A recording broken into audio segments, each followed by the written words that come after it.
you are an unconventional beauty. When you come into a profession where there are so many stereotypes that come in, you have to be built in a particular way, you have to look a particular way. How do you deal with all these anxieties that crop up? I think one important way is that, one, though you can't be so obsessed with beauty yourself. Absolutely. To begin with. If you're worrying all the time about whether you're looking beautiful or not, then chances are you're probably not. I think that if your confidence, it's all in the mind. That's what we're here to discuss today. Beauty is a state of mind. So if you're confident about your mind and, how you function as a person and, confident about other areas in life other than just beauty, then I think that you get the right balance. And, because even the most beautiful women don't look beautiful all the time. So as long as,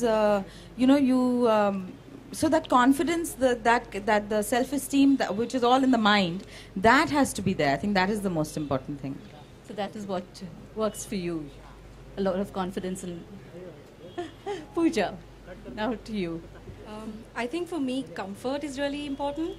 I come in from an industry where I'm around food all day long. We are constantly getting messages.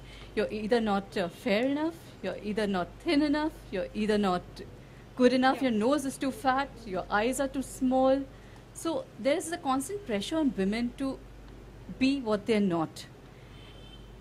Why is it in our society that we find women constantly? I think that, nowadays whenever you meet people, the first thing people talk about is weight. Weight, absolutely. That's the first thing people talk about. It's ridiculous. I think we should all take a concrete, step today that, we won't talk about weight. That's a really small thing that we can do. Whether you've and they'll say you've lost weight thinking they're paying you a great compliment and that, that's great. But it's just that it shouldn't matter whether you've lost a little weight or you've put on a little bit of weight, and especially if you're not from, I don't know, fashion or film industry. Even in the fashion or film industry, ideally it shouldn't make much of a difference, I feel. No, but that's the first thing people talk about. So I think we here today, since we are talking about beauty and about change and, we should not, just refrain from talking about weight. And it's very rude to comment on other people's personal appearances, what have you done to this? I find it so strange that people talk with such confidence about other people's appearances.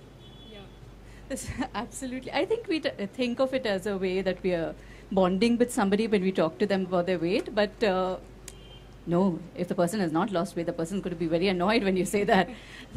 I think we ourselves should stop feeling annoyed about that. It doesn't matter whether you put on a little bit of weight or if you've lost a little bit of weight. But anyway, that's the first thing that people usually talk about. What about these messages that we get out from our